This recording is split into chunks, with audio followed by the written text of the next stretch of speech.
Hey, thanks for tuning in. If you've been following along, we've been creating um, a forum software.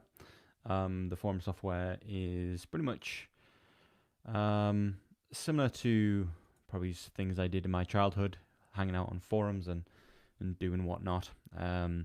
So what we're going to be doing is building a forum script that is built with Jamstack, built with Next.js, built with GraphQL, and yeah, we're going to be kind of rebuilding some of the stuff that I used to use when I was younger. So I used to hang around and build forums with things like XMB, PHPB. These are quite old now. There's plenty of modern flavors with the forums that we create and use today.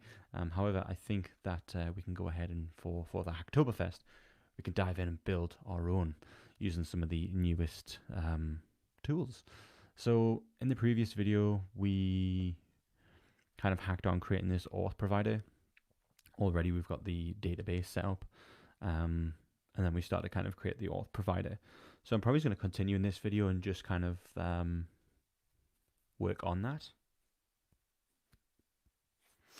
We'll work on the auth provider.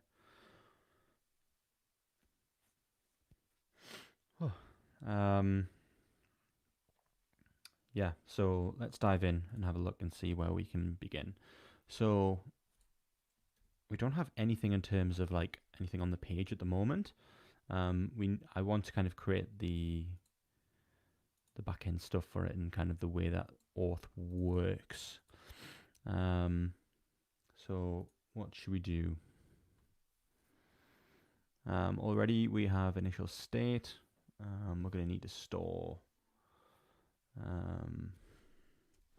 Probably need to store the user, and we'll set the initial value as null, and then we'll set the token. I'm just going to store the token in the state here. And as I explained in the previous video, there's plenty of ways to do token authentication. My preferred method is to use a refresh token and store that in local storage, just so that token can be, you can kind of disable that token and things, and Auth's a little bit more secure. But for this example, we'll just go ahead and save the token, the JWT token that Hasura will need in local storage for now, and then we'll come to address that a bit later on and kind of improve that. And if you've got any suggestions on how we can go about doing that, I'd love to hear that. So I'm just looking at this reducer now, and we know we're going to need in our dispatch, we're going to need some values to log in, create user, and log out. So I'm going to go ahead and create these functions. So we'll say login, we'll take in a email and password, and we'll make this an async function. And what we could do for now is we could just dispatch an action, and we'll say the type. Obviously, type here matches this here. This could be named anything you want. It's just kind of a convention to call it type, or at least in my experience, I'm familiar with calling it that due to the way kind of Redux is implanted in my brain. So login, I'm going to call this login success.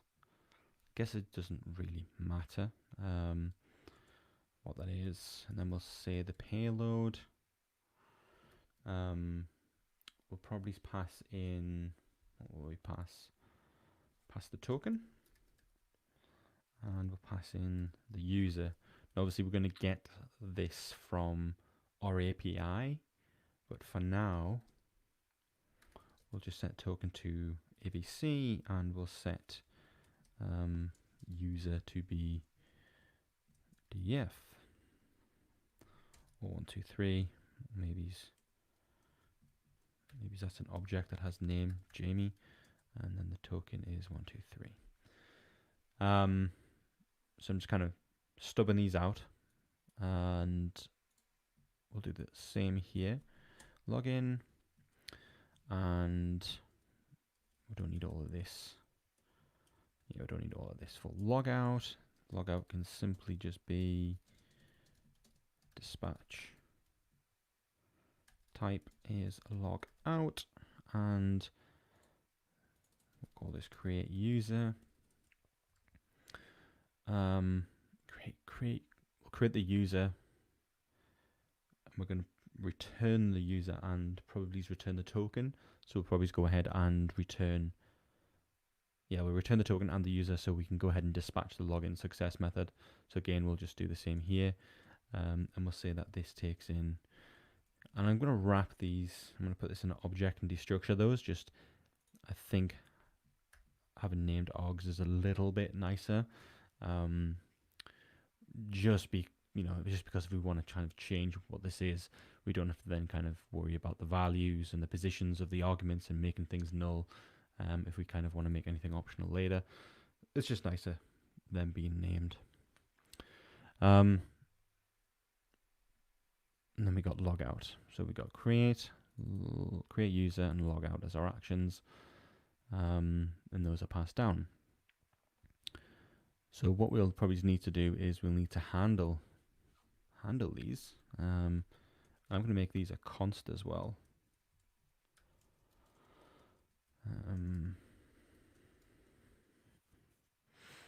So we've got login success, and I'll just throw these up the top. So we've got two consts for login success and a log out. Probably could do login error or auth error. To be honest, this doesn't have to be called login success. This could be auth, authenticated. We'll call it authenticate. Yeah, the authenticate and the unauthenticate. Yeah, we'll just call we'll call it login. Let's stick with login success, because if we do want to introduce kind of login error later, it makes a little bit more sense. So you have to bear with me, it is getting late here. So I will be trying my best to code and talk and think. So when it's a success, we need to return, want to spread in the current state, and then we'll set the I guess we could spread in the payload, because the payload contains token and user, so that's going to populate here.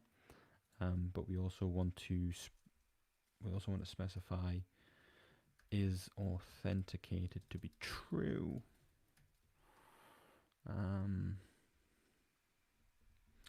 Then we'll say case logout returns a new object. This immutable object will just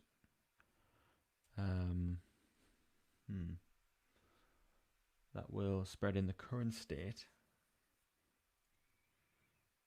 Could I just return initial state? Yeah, could just return initial state.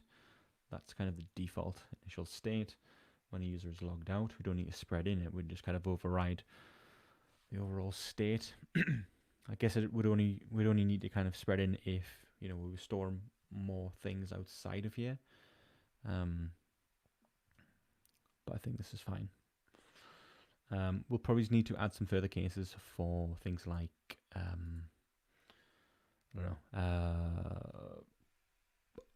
update user when we come to that method. But for now, I don't think we need to. We can proceed with login success and log out. So kind of the naming of this is really bugging me, but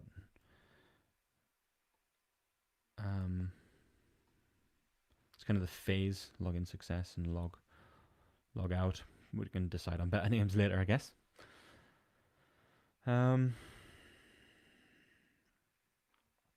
So we're passing these down to the provider. Let's boot this up again. Let's commit what we have. And we'll say stubbed the login auth dispatch methods.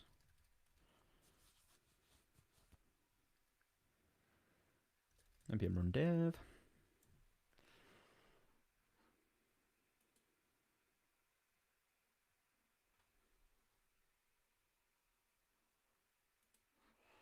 Yep.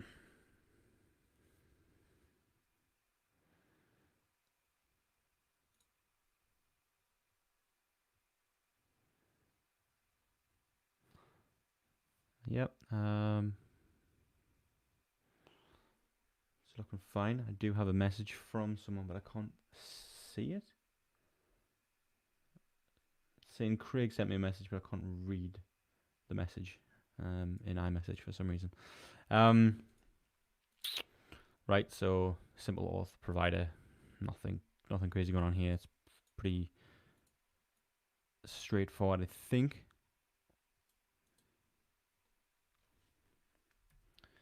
And why don't we on the index page just kind of play with this? We'll say use auth dispatch. We'll say login, create user, and log out. And we'll call that hook. I'm not going to return this just yet. Let's return a fragment, and we will return at the top of the page.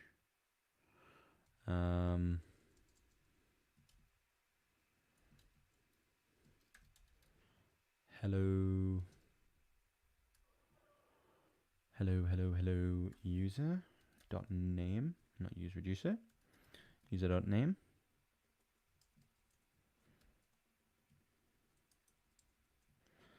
And if it's not logged in, we'll return a button that simply on click will call login. And we'll pass in, what did we call this? Login, email, and password. We'll just say email is, these aren't validated in any sense at this point, so it doesn't really matter. But just for the sake of it, we will just put this here.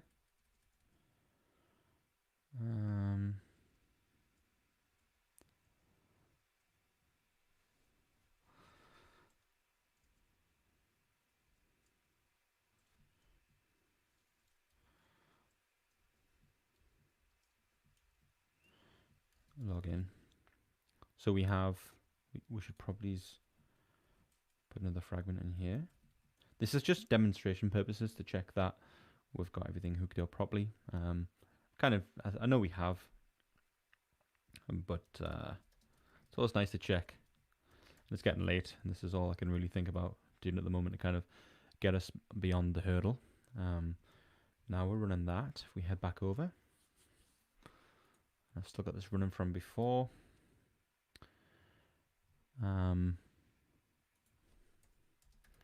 I'll fetch user. I think now if we click login, there we get hello Jamie, and we click log out, and it'll go back to here. So that's not doing any network requests at all. That's simply just calling the action, which is calling this success, login success, and then setting authenticate to true, and then it's populating that user. And because down here we said username was Jamie, that is updating that state. And we could change this to, my full name, and when you log in, you'll see that that state is then updated. So yeah. So welcome to No Name for joining. And you are a full stack developer from Ukraine. Thanks for tuning in and watching. If you're not already familiar, go back, watch the first video. I'll show you what we're building. We'll go through and we'll create the database, the permissions.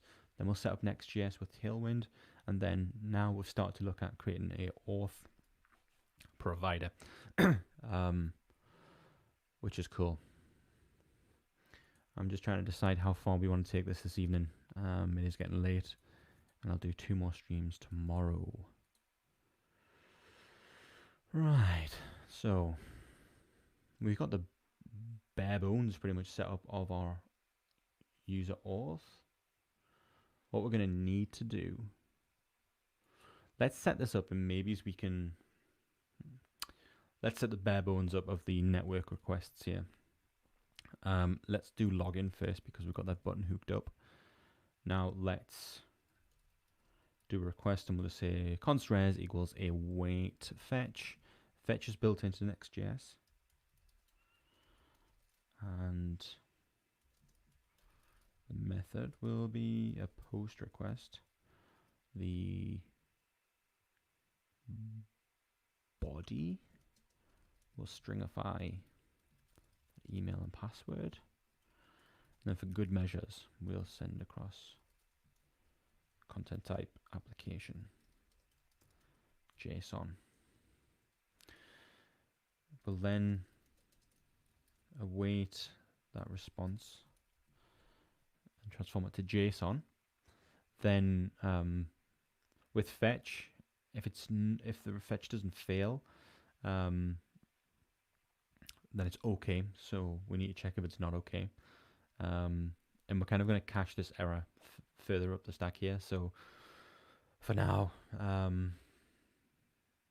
let's go ahead and check to see if it's not a successful request. If that request is not okay, then we'll throw a new error, and we'll just say this is json.message.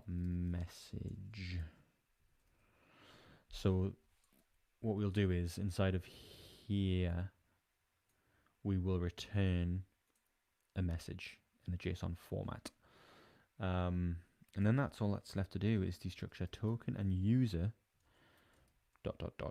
from JSON, and then this token populates here and this user populates there. So fetch /API login. Well, the beauty with Next.js is we can go ahead and we can create an API route and it's simply inside of a folder called API, and we'll create the file login.js. And Next.js API routes kind of have the same API almost as the Versal lambdas. So if you're familiar with how those work, you've got access to all of the things that has under the hood. So you can simply just do a export default async function, get the request and the response, and then we can return that function and do some magic. And then we'll destructure the email and password, and we'll get that from the request body. Then we're going to need to do things like, I don't know, fetch, lookup user from Hasura is kind of a step 1. Then as a step 2, if no user found, return error. 3,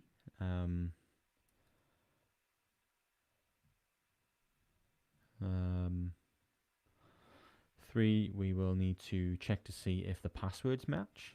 Do the passwords match. 4, create a JWT. And 5 will be to return the JWT plus user as token plus user. So fairly straightforward, I think. For now, let's just do login 200 JSON token and user. I'm just going to do const token equals ABC, and then if no user, look up user from Hasura. I'm going to guess we're going to have something like user here, and this will just be an object, and it will have a name here, and let's just say Jamie here as well. So we're not doing anything with this email and password at the moment, although we could put it in here. But we don't need it. I'm just kind of stubbing out again the API route for logging in users. We'll do all of the magic in here to create the JWT, check Hasura for that user in probably the video tomorrow. So yeah, Auth is going to make a request to here. It's going to pass this stuff in. I could probably just do the same for create user, but this time we'll pass in name, email, and we'll call this, should I call it create user or register? Just sign in, sign up, log out, log in, register. We'll stick with login and register, and I'll call the function. The function could be called register as well, if I'm honest. Login or register, and that keeps everything in line. And then we'll go ahead and we'll create a new file here. We'll call this register.js. And then now we just need to grab the name. Look up user from Hasura.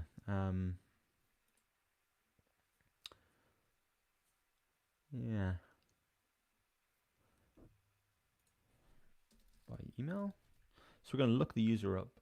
We need to look the user up again to see if that user exists, because if it does, then we obviously can't create a duplicate account, because that email has a constraint, a unique constraint on it, so it's going to throw a validation error.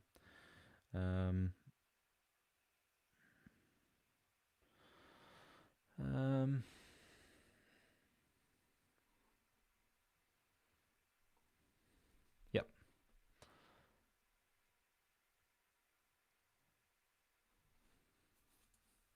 So it's going to follow the same structure. It's going to look up user from Hasura. If no user is found, so it's going to be if user found, return error. Yeah. Then step 3 is almost going to be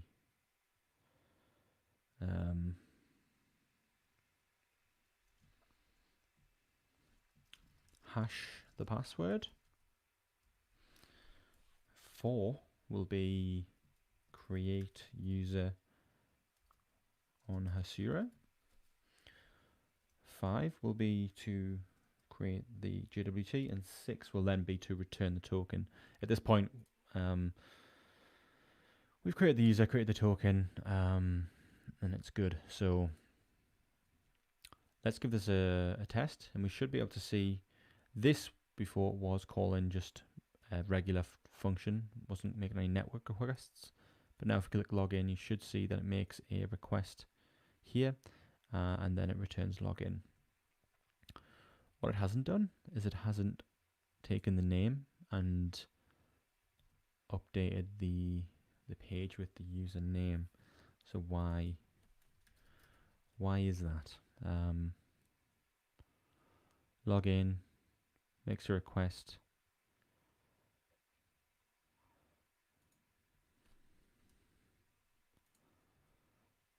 So we'll make a request to /API login. We'll make a request to /API login. The user has name. We then return. Okay. So let's spread in user. So log out, and I'm also going to update register to do the same there as well. So what we're returning here is just one object, and user will be kind of, all the user fields will be spread into that new object, and so will the token. So now when we click login, you should see that it says hello Jamie, and then we can click log out. And I think if we just go here and call register,